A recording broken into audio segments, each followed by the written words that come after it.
Gracias, presidente, y nuevamente gracias al ministro del equipo. Dos preguntas muy puntuales. La primera tiene que ver con el endeudamiento que estamos teniendo en este momento. Los títulos, sobre todo los títulos atados a dólar, que están con una tasa elevada, llegando inclusive al 17%. Quería ver, dado que lo he escuchado varias veces al ministro con razón, preocupado por el endeudamiento en dólares y las tasas de interés elevadas, ¿cómo ve esta situación y cuál cree que va a ser la evolución de estas emisiones que han sido básicamente para detener un poco o reducir la brecha cambiaria entre el dólar oficial y el blue? Y la segunda pregunta puntual tiene que ver con, en esta idea de plurianualidad, cómo ve evolucionando en estos meses la deuda en general, en el periodo 2021-22, y también el déficit en el periodo 2021-22. Dado que siempre tenemos esa mirada en el presupuesto, este año no vino, entendemos que era por esta razón que usted está planteando, pero nos gustaría tener una idea de cómo ve la evolución en este trienio del 20 al 22. Y una sola aclaración respecto a la última pregunta o la última respuesta. Entiendo entonces que la negociación con el fondo es solamente refinanciamiento y no fondos frescos. Esas serían las tres preguntas, presidente. Muchas gracias. Adelante, gracias, Esteban. Adelante, el senador Martín Lustó. Gracias, presidente. Aprovecho para saludar al ministro y a sus colaboradores y nos parece una muy buena circunstancia que haya venido al Senado y esperamos que se repita. El proyecto de ley tiene dos artículos principales, ¿sí? Son tres artículos, pero tiene dos y habla sobre la sustentabilidad o la sostenibilidad de la deuda. Y la verdad es que la sostenibilidad de la deuda tiene varias dimensiones, ¿no? Una, que es la que se aborda acá, es la moneda y la legislación en la cual están emitidos esos títulos. Pero después está la tasa, está el plazo y sobre todo el monto, ¿sí? Y el monto está referido principalmente a los déficits, es decir, a cuánto acumulamos de rojo y si lo vamos financiando o no a través de operaciones de crédito. Entonces, este es solo un aspecto muy parcial, es una ley que solo modifica una parte de un artículo una parte del artículo 60 de la Ley de Administración Financiera. No es algo que nos va a garantizar sustentabilidad per se, sino que tenemos que trabajar sobre las otras cuestiones. Entonces, van algunas preguntas. La primera es por qué esto se refiere, teniendo en cuenta que el ministro muchas veces habló del problema de endeudarse en una moneda que no es la propia, ¿por qué esto solamente se refiere a la emisión de deuda en moneda extranjera con legislación extranjera? ¿Sí? Y no a la totalidad de la deuda en otra moneda que no sea el peso nuestro. ¿Por qué solamente aquello que tiene legislación extranjera? Particularmente teniendo en cuenta que aprobamos en este Congreso y se hizo en la reestructuración, y creo que fue un muy buen elemento, y nosotros participamos en la modificación de un artículo, tratar de la misma manera la deuda con legislación extranjera que la deuda con legislación local. Entonces no se entiende por qué se hace esta diferenciación si el problema es la deuda con denominación extranjera, salvo que uno piensa que tarde o temprano va a tener que volver a reestructurar y que entonces lo que está fuera o donde hizo prórroga de jurisdicción es un problema más grande. Pero si uno va a un camino de sustentabilidad y no va a tener que reestructurar, entonces ese no sería un problema y tendríamos que abordar la totalidad de lo que es denominación en otra moneda. En segundo lugar, con esto nos ponemos un corsé institucional, ¿no? Adicional. Es como que achicamos un poco la caja de herramientas, pero no abordamos lo principal, como decía antes, que tiene que ver con la sustentabilidad, que es el déficit. Y si bien ahora fortalecemos la institucionalidad, por otro lugar, tanto con las excepciones que hicimos para colocar recientemente esos títulos en dólares que describía el senador Bullrich, como en el presupuesto, con tres artículos que dan de baja aspectos sustanciales de nuestras tres leyes de responsabilidad fiscal, estamos debilitando la propia institucionalidad que hace a la sustentabilidad. Entonces, por un lado, reforzamos un aspecto que es la moneda, y por otro lado, debilitamos el grueso de lo que tiene que ver con la sustentabilidad, que es lo atinente a los comportamientos de gasto público. Entonces, ahí veo una contradicción de la misma manera que esto, que es una ley, como es la Ley de Administración Financiera, o como son las leyes de responsabilidad fiscal, nos creamos exenciones con una nueva ley, que fue el presupuesto o la ampliación presupuestaria. Entonces, ese tipo de comportamientos debilita la propia institucionalidad que queremos generar. Entonces, dado esto, la pregunta que me hago es ¿por qué, primero, si queremos hacer esto, no modificamos ese artículo específico de la Ley de Administración Financiera, que evitaría estos problemas de a qué se refiere, operaciones o no, porque la tendríamos dentro de ese marco? Y lo segundo es por qué no trabajamos de manera más amplia. ¿En qué? En la Ley de Administración Financiera nueva, una revisión integral para ayornarla. Lo segundo es volver a tener reglas macro fiscales prudenciales. Y lo tercero también con el Banco Central. ¿Por qué? Porque es cierto que la sustentabilidad de la deuda, por un lado, depende del gasto, del déficit, de cuánto emitimos de deuda, pero como dijo el senador Zimmerman o el senador Martínez, también de la cantidad de reservas que tenemos. Y uno puede elegir financiar, por ejemplo, amortizaciones dándole letras intransferibles al Banco Central y llevándose las reservas. Pero eso no lo estamos contemplando. Entonces, si queremos hablar de sustentabilidad en serio, me parece que tenemos que modificar la Ley de Administración Financiera, que es lo que hace muy parcialmente esto, cómo tratamos el tema de la Carta Orgánica del Banco Central, y por otro lado las reglas macroprudenciales. Y estas últimas dos cosas, lamentablemente, hemos caminado en una dirección correcta. Entonces la pregunta es, primero, ¿por qué lo de legislación local? Y segundo, ¿por qué no trabajamos todas las cosas en lugar de fortalecer unas y debilitar tanto las otras? Muchas gracias. Gracias, senador. Bueno, por último, las preguntas del senador Alberto Guaretine. Perdón, me comí una cosita. Sí, adelante, Martín, adelante. Habló el senador Bullrich, y es un tema que nos atañe a todos y es muy importante para la sociedad argentina. El ministro ha hecho muchas veces hincapié en esto, en la sustentabilidad, y mencionó al principio de su exposición el análisis de sustentabilidad que hizo el Ministerio de Economía y también el del Fondo Monetario. Y teniendo en cuenta cómo se va acumulando la deuda por la pandemia, etcétera, por los déficits, quería saber si teníamos un nuevo análisis de sustentabilidad de la deuda, y si no, ¿cuándo lo tendríamos? Y si con los parámetros del que hizo el fondo, el nivel de deuda actual y los déficits previstos siguen siendo sustentables. Muchas gracias. Adelante, Alberto. Gracias, presidente. Buenas tardes a todas las señoras y señores senadores, al ministro y todo su equipo. No es una pregunta, sencillamente pedimos que se tenga en consideración para el análisis el expediente 285/20 de nuestro bloque, Ley de Legalidad y Sustentabilidad de la Deuda Externa Argentina, que es un proyecto que contempla las modificaciones de la Ley Complementaria del Presupuesto, la 11.672, y la Ley de Administración Financiera. Y toma no solo lo que es la ley de lo que es en jurisdicción extranjera y moneda extranjera, sino también lo que podrían llegar a ser los endeudamientos de distintas empresas y agencias del Estado. Así que no sé si la idea es dar dictamen hoy a esto, pero si hay tiempo solicitaríamos que se tome en consideración este expediente, el 285/20, que de alguna manera profundiza lo que estamos tratando elevado por el Poder Ejecutivo. Gracias, presidente. Gracias a usted, senador. Bueno, ministro, ¿está preparado? Ya tiene la respuesta, usted tiene la palabra.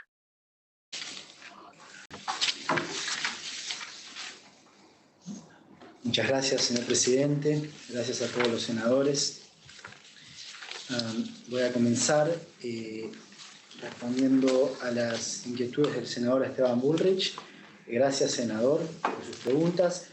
Y de hecho le agradezco la oportunidad de aclarar ciertas cuestiones que no han sido correctamente entendidas en la comunicación pública, en el debate público, con respecto al proceso que hemos estado llevando adelante, también con el apoyo del Congreso de la Nación, para resolver el problema del llamado carry trade, de la especulación financiera que se dio en los años previos y que dejó al país en una situación vulnerable en el frente cambiario, justamente por motivos financieros. En particular, le agradezco mucho por la pregunta del endeudamiento con títulos atados al dólar. Quiero dar una respuesta abarcativa a esta cuestión. Primero, el objetivo es ir fortaleciendo el mercado de deuda pública en pesos, las posibilidades de financiamiento en pesos, la estabilidad de la moneda y la estabilidad de los retornos y los activos en pesos. Este es el proceso que se ha venido llevando adelante desde el primer día de gobierno con la reconstrucción del mercado de deuda pública en pesos, y lo que se ha dado es un proceso en el cual hay una especificación voluntaria vía mecanismos de mercado neta positiva de deuda. Es decir, hay una porción de deuda que estaba denominada en moneda extranjera que ha pasado a estar denominada en moneda nacional, que es muy superior que la porción de deuda denominada en moneda nacional que ha pasado a estar denominada en moneda extranjera. Le daré al final de todas mis respuestas, le pediré al secretario de Finanzas, Diego Astorre, que precise esos números. Pero en cuanto a la cuestión que se menciona de los títulos aceptados al dólar y las tasas del 17%, quisiera corregir esta cuestión porque ese número es incorrecto. Esta no es una operación en la cual el Estado Nacional esté emitiendo bonos en dólares y obteniendo dólares, sino que lo que se está haciendo es una operación de canje, en la cual hay veces que bonos en dólares cambian de moneda, pasan a estar en bonos en pesos, y hay veces que bonos en pesos pasan a estar en bonos en dólares. El Congreso de la Nación, en la ley de presupuesto enmendada, aprobó la posibilidad de que el Ejecutivo realice operaciones de canje de títulos públicos en pesos a títulos públicos en dólares por un monto nominal de hasta 1.500 millones de dólares. Como digo, esto es mucho menor que la parte de la deuda en dólares que se especificó. Pero el punto es que cuando se emite esa deuda hay que subastar. Quienes títulos en pesos pueden suscribirla. Y lo que hemos obtenido como resultado es que la tasa de interés implícita en esas operaciones en ninguna situación ha sido del número que se mencionó, el 17%. Hubo 2 bonos que se utilizaron para estos canjes. Para el bono AL30, la tasa de interés implícita fue del 5,63%, porque resulta que no es que se da por cada dólar de valor nominal el equivalente en pesos al tipo de cambio oficial, sino que hay que pujar, es una subasta. Y se ha pujado a niveles superiores, se ha dado más de 150 pesos por dólar en promedio, lo que redunda para el bono AL30 en una tasa de interés implícita del 5,63% y para el bono AL35 en una tasa de interés implícita del 7,18%. Aún esos valores, 5,63 y 7,18, uno podría decir, bueno, son valores que hay que mirar con atención, y lo que nosotros consideramos es que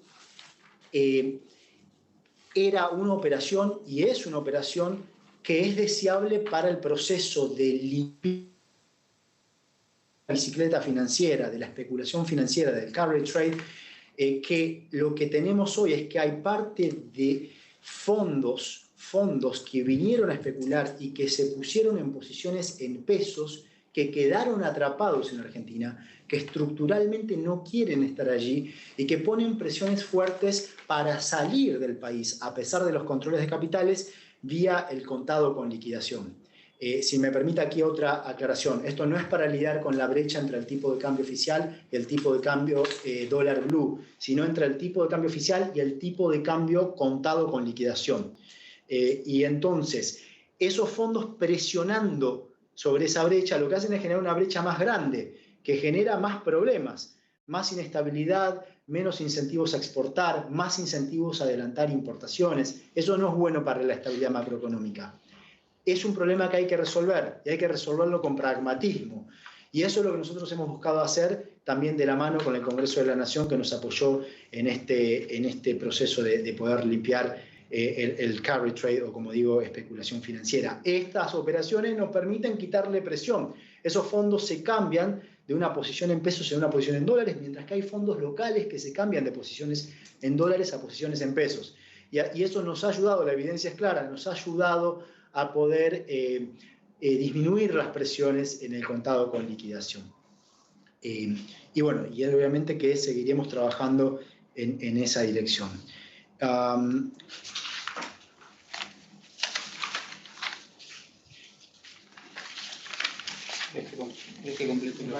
deuda, Sí, no, acá tengo las notas.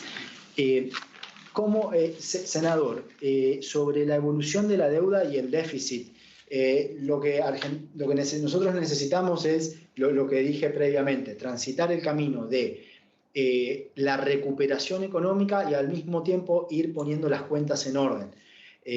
Las cuentas hay que ir poniéndolas en orden a una velocidad que sea consistente con una economía que crece y que genera empleo. Por lo tanto, buscamos que el déficit fiscal se vaya reduciendo. En el año 2021 se reduce con respecto al 2020 y en el 2022 esperamos que también se reduzca con respecto al 2021. Los números precisos los estaremos debatiendo cuando enviemos el programa plurianual al Honorable Congreso de la Nación. Y en cuanto a la cuestión del FMI, sí, en principio lo que nosotros buscamos es obtener financiamiento para hacer frente a los pagos programados de la suma de los capitales que se deben amortizar, más los intereses. Bueno, senador Martín Lustó, gracias por las preguntas y los comentarios. Perdón, presidente. Ministro, ¿la repregunta la hacemos al final o...? Yo no tengo ningún problema. Vamos a hacer una cosa, Esteban. No quedamos en repreguntas, pero que termine el Lustó. Perfecto. ¿Cierto? Y hacemos la repregunta, tratamos de ser cortos para que no se extienda. Sí, breve. No, por eso. Si queda algo, lo solicitan y se lo vamos a mandar por escrito como siempre. Adelante, Martín. Bueno, gracias, presidente, gracias, senador. Y todas las preguntas que queden, estamos totalmente disponibles para responderlas. Paso a las inquietudes del senador Martín Lustó. Gracias, senador, por sus preguntas y por sus comentarios, que son comentarios que abordan una cuestión abarcativa, macroeconómica. Entonces, quiero responder a ellos separando la parte que refiere al proyecto de ley que estamos presentando, que es un pedazo pero no el todo, es un pedazo de la cuestión integral a la que usted se refiere. El primer punto, la sostenibilidad de la deuda tiene varias dimensiones. Obviamente correcto, habla de tasas, plazos, montos y moneda. El proyecto de ley que nosotros estamos enviando lo que busca hacer es darle un rol más importante al Congreso de la Nación en la cuestión del endeudamiento bajo la ley extranjera en moneda extranjera y de los programas con el FMI. Y usted dice, no garantiza la sostenibilidad per se. Absolutamente correcto. No garantiza la sostenibilidad per se. Por eso lo llamamos de fortalecimiento. Simplemente la fortalece. Le da al Congreso de la Nación el mandato de inmiscuirse en temas que sí son centrales para la cuestión macroeconómica general a la que usted refiere. Luego usted pregunta por qué refiere a moneda extranjera con legislación extranjera y no abarca un universo mayor. Bueno, por la sensibilidad de ese tipo de endeudamiento con el que hemos tenido grandes problemas. Yo contaba hacía esta referencia también personal a la situación en la cual en el año 2016 junto a Sergio Chop abogamos por un proyecto similar al que aquí estamos presentando, y esto tenía que ver con que el país había tenido problemas complejos en los tribunales extranjeros, básicamente en la justicia neoyorquina, por la cuestión de la disputa con los fondos buitre. Digamos, un tema que está estudiado, esos son marcos en los cuales el poder de lobby ha sido influyente para determinar reglas de juego que no están alineadas con lo que los países en situaciones que se pueden presentar, como le ha pasado a Argentina, de problemas de crisis de deuda o de deuda insostenible, requieren para resolver esos problemas. Si me permite algunas referencias, por comenzar, hay un problema con la tasa de interés a la que se actualizan los pasivos en situación de incumplimiento contractual. y Argentina fue muy perjudicada por esa situación. Es de 9%. Esta es una tasa que se fijó en el año 1981. En ese año la inflación en los Estados Unidos era del 8,9% anual. Entonces, para proteger a los acreedores de una situación de impago y que no cayese el valor real de sus acreencias, se fijó esa tasa del 9% anual. Pero luego la inflación en Estados Unidos, la inflación en dólares, se redujo sustancialmente, digamos, ha llegado a niveles cercanos a cero. Y sin embargo, esa tasa, que es punitiva para un deudor, no se redujo. El siguiente problema es cómo generalmente se interpretan, cómo se juzgan situaciones de conflicto entre el deudor y el acreedor y cuál es generalmente el tipo de remedio que se impone. Argentina lo sufrió, recordemos el maltrato que tuvo la República en ese momento. Y está la otra cuestión de que da lugar al comportamiento que en la literatura se conoce como comportamiento buitre, esta idea de comprar deuda en situación de estrés financiero a un precio muy por debajo de lo que es la par, y o sea, comprarla muy barata, mantenerse afuera de una reestructuración y litigar contra el emisor. Eso antes estaba prohibido. Había una ley que lo prohibía, la ley Champerty. En el año 1998, en el caso de Perú, hay una situación similar a la que vivió Argentina, que es que un fondo, el mismo, Elliott, que demandó a Argentina, compra deuda en situación de default y demanda contra el país. Y el primer circuito, la Corte del Distrito de Nueva York dice, bueno, Champerty aplica. Pero el segundo circuito falla en contra, dice no, Champerty no aplica porque Champerty lo que decía es no se puede comprar deuda en default con el objetivo de litigar contra el emisor, no se puede hacer lo que los fondos buitres hacen. Y bueno, entonces lo que dijo el segundo circuito fue, en realidad este fondo compró la deuda para cobrarla en su totalidad o en su defecto litigar, es decir que la litigación era contingente en no cobrarla en su totalidad, lo cual, digamos, desde el punto de vista, al menos económico, es un absurdo porque la promesa de pago ya estaba rota, Perú estaba en default. El problema es que eso fue sentando jurisprudencia y en el año 2004 se cambió, bajo la ley de Nueva York, se removió Champerty para toda compra de deuda en situación de stress, de deuda en situación de default superior a $500.000. Y cuando vemos esa situación, lo que encontramos es que hay lobby documentado, justamente de los fondos buitres. Una de las personas que hizo lobby está documentado financiando al senador que presentó el proyecto de ley para remover Champerty, su nombre era John Markey, era Paul Singer, el fondo buitre que demandaba contra Argentina. Perdón, presidente, perdón, ministro, ¿me permite una muy breve interrupción? No es para meterme específicamente en esa área, pero yo entiendo todo eso, pero nosotros estamos hablando... Martín, perdón. Sí. Creo que sí, que el ministro termina y después ustedes perfecto. la aclaración que considero. Adelante, Perfecto, ministro. Perfecto.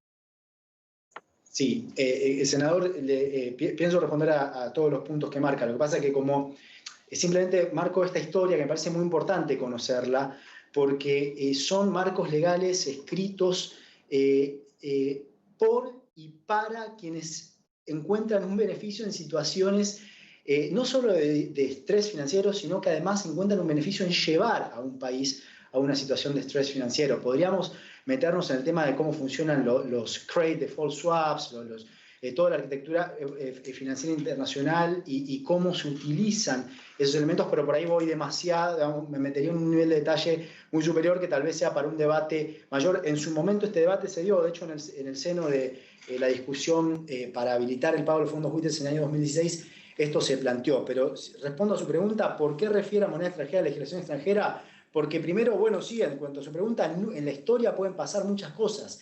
Nadie está inmune de nada. Y lo que nosotros debemos hacer es protegernos y poder tener reglas de juego que nos ayudan primero a buscar que no volvamos a tener problemas de sostenibilidad de la deuda.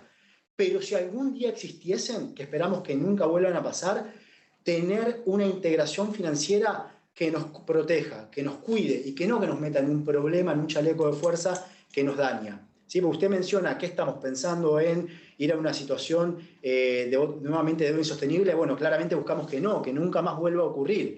Pero lo prudente, lo responsable es cuidarse de cualquier contingencia posible. Y este es un proyecto de ley que tiene esa amplitud. Senador, usted dice, nos ponemos un corsé adicional, pero no abordamos el problema del déficit. No es que aquí haya una prohibición a tomar deuda bajo la ley de Nueva York, en absoluto, para nada. De hecho, digamos, eso, lo que aquí ocurre es que lo tiene que aprobar el Congreso de la Nación, tan simplemente eso. Y si los representantes del pueblo argentino consideran sano para el país aprobar un endeudamiento en moneda extranjera bajo ley extranjera, el Ejecutivo contará con la autorización para ello. Entonces no lo consideramos como un corsé adicional, sino como un rol que se le fortalece el rol a los representantes del pueblo de la nación para que las decisiones de endeudamiento se den con un criterio de mayor responsabilidad. Hemos estado muchas veces en problemas, acabamos de tener que reestructurar la deuda, busquemos no caer nuevamente allí. Después está la cuestión, usted dice, debilitamos la parte de la sostenibilidad que tiene que ver con el gasto público. Entiendo que estamos hablando de una cuestión que es distinta a este proyecto de ley. Estamos hablando de la cuestión macroeconómica más general. Aquí, permítame, para responderle a su inquietud, irme por un momento por fuera de este proyecto de ley y marcar que en la situación de la pandemia efectivamente ha habido un aumento del gasto público, pero que lo consideramos absolutamente esencial para poder proteger a los sectores de la economía y de la sociedad que debían ser protegidos, que estaban en una situación de alta vulnerabilidad.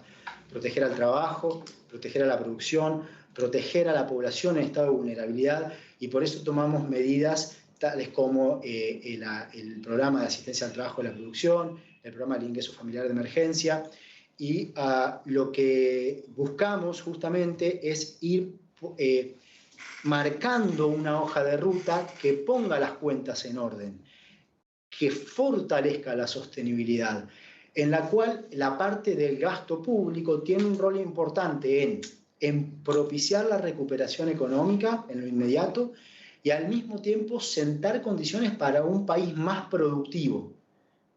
Eso es la visión que refleja el presupuesto 2021. Si miramos los números del presupuesto 2021, lo que vemos es que la gran reducción del gasto ocurre en el pago de intereses de la deuda. En el año 2019, quiero ser absolutamente preciso con los datos, en el año 2019 la carga de intereses sobre la deuda era del 3,4% del producto. En el año 2021 va a ser de 1,5% del producto. Y recordemos que los pagos programados de deuda en la forma de títulos públicos, capital más intereses, para el año 2021, previo a la reestructuración, era de 12.500 millones de dólares. Y ahora van a ser de 150 millones de dólares. Ahí es donde se observa la reducción más importante del gasto. Y luego lo que hay es una redefinición de cómo se gasta. ¿Con qué tiene que ver esa redefinición? Con buscar empujar a la economía en lo inmediato y con ir sentando condiciones, como digo, para que aumenten los niveles de productividad. Por ejemplo, pilares estratégicos, el gasto de capital o inversión en capital se duplica con respecto al 2019, pasa de 1,1% del producto al 2,2% del producto. El gasto en educación y conectividad aumenta del 1,1% del producto del 2019 al 1,3% del producto en el 2021. El gasto en salud pública aumenta del 0,3% en el 2019 al 0,5% en el 2021. El gasto en innovación y desarrollo aumenta del 0,2% en el 2019 al 0,5% en el 2021. Todas inversiones que son clave para un país que busca elevar sus niveles de productividad, tener una economía más pujante.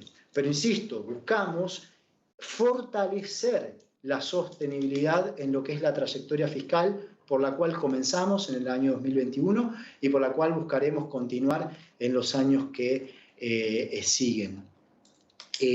Luego, senador hace un número de comentarios que tienen que ver con objetos de debate que claramente darían lugar a un proceso de generación de conocimiento con valor social. El tema de las reglas macroprudenciales, reglas macrofiscales, el rol del Banco Central de la República Argentina,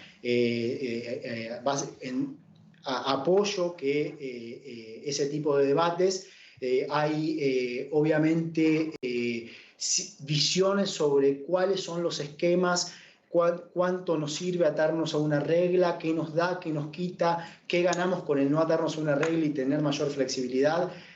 Todos estos debates van a ser debates muy importantes también en el seno del programa plurianual y le agradezco que los mencione porque sí, son efectivamente de valor para la sociedad argentina.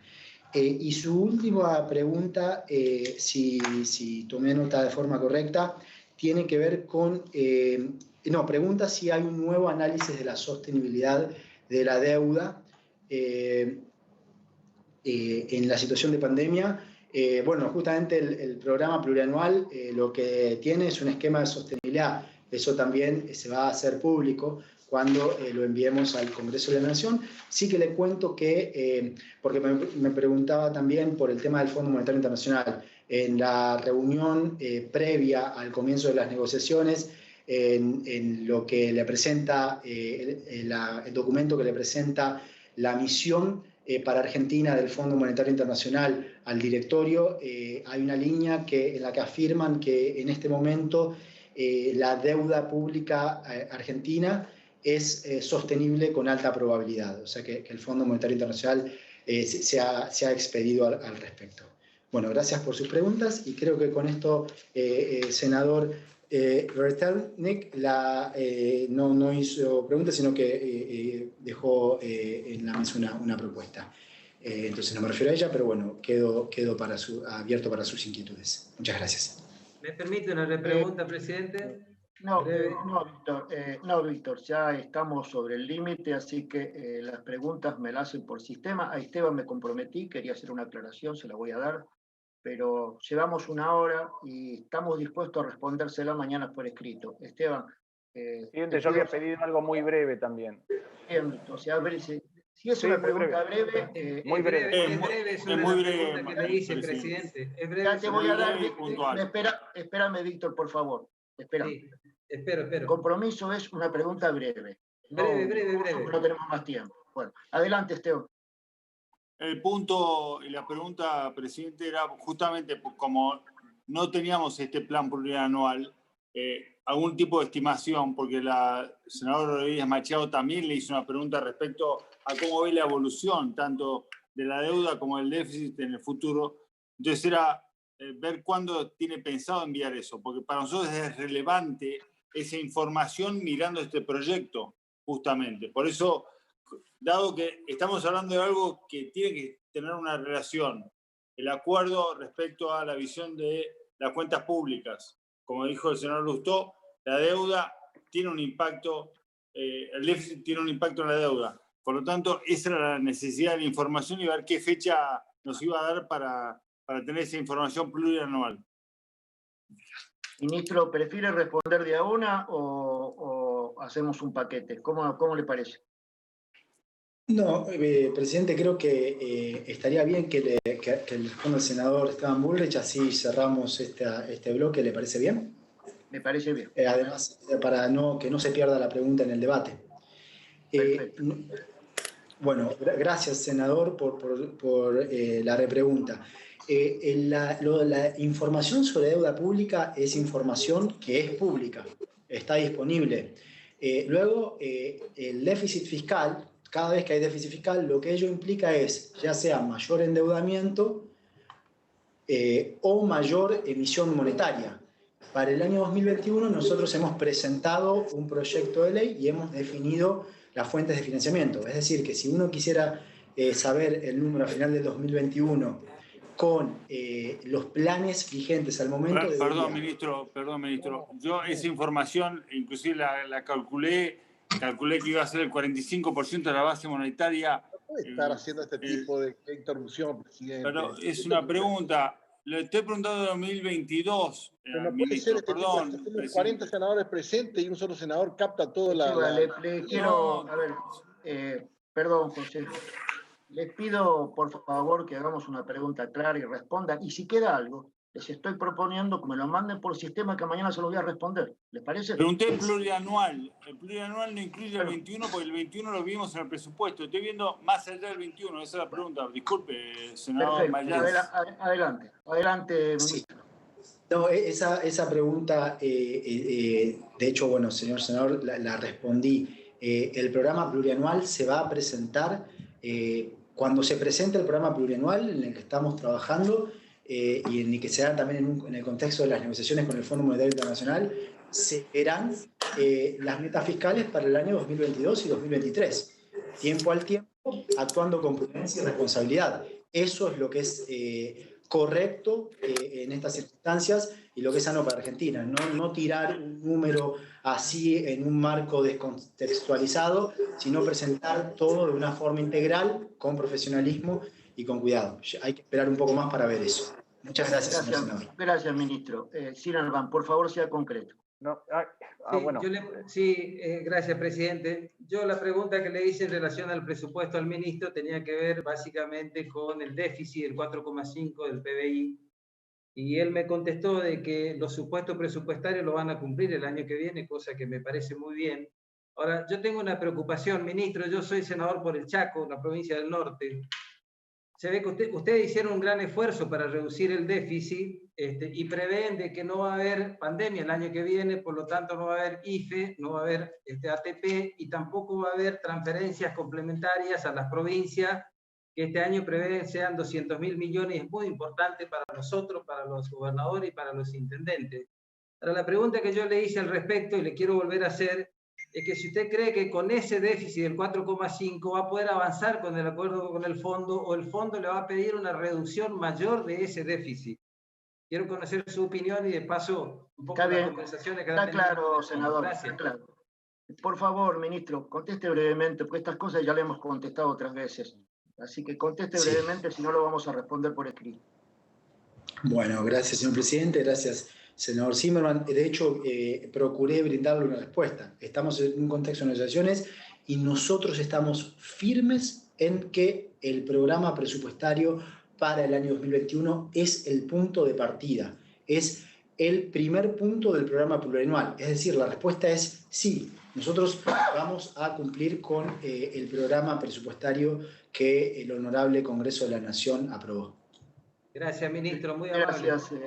Gracias, ministro. Martín, te pido por favor que seas breve y concreto. Muy concreto, sí. En el presupuesto nosotros eliminamos en 3 artículos, que son el 19, el 20, el 21, suspendimos el límite al gasto, el límite al déficit, el fondo anticíclico, la amortización de deudas de gastos no devengados. Y en otro artículo, inclusive la posibilidad o la limitación al nombramiento de empleados públicos. Entonces, cuando hablamos de sustentabilidad, esos temas son importantes. Y esto, como decía el ministro, solo abarca una sola cosa. Y cuando nos da la respuesta sobre por qué es importante la legislación extranjera, parece que es un proyecto pensado para la sustentabilidad en caso de que nos volvamos insustentables otra vez, que es cuando entramos otra vez en litigio. Entonces quería entender si ese es el objeto del proyecto. Gracias. Gracias, senador. No, sí, por supuesto. No, de hecho eso también entiendo haber respondido previamente. Miramos el todo, miramos todos los escenarios. Lo primero que hace es darle un rol mayor al Congreso de la Nación para que se nos aseguremos o que aumente la chance, la probabilidad de que las decisiones del Ejecutivo de endeudarse bajo ley extranjera, en moneda extranjera, se hagan con un mayor nivel de responsabilidad. Es decir, que esto no es por si las cosas van mal, es para que las cosas vayan bien. Si algún día las cosas lamentablemente fuesen mal, que lo que hemos buscado es resolverla nosotros, lo resolvimos el problema de la deuda y de acá en más procuramos que nunca más vuelva a ocurrir un problema similar. Si algún día pasase algo así, obviamente que deberíamos contar con reglas para resolver los problemas de una forma que cuide a Argentina. Y por eso di esa explicación algo extensa sobre cómo funciona en particular la ley de Nueva York para la resolución de estos procesos. Vuelvo a aclararlo por si no fue claro. Clarísimo, presidente. Bueno, listo. ¿Terminó, ministro? Perdón. Sí, no, iba a volver a aclarar para concluir, señor presidente, por la repregunta. Es para evitar que pase el problema. Y también es para cuidar a Argentina en cualquier contingencia futura. Pero lo primero es evitar que pase el problema. Ministro, muchísimas gracias. Ha sido totalmente claro. Yo le voy a pedir al senador Mayán que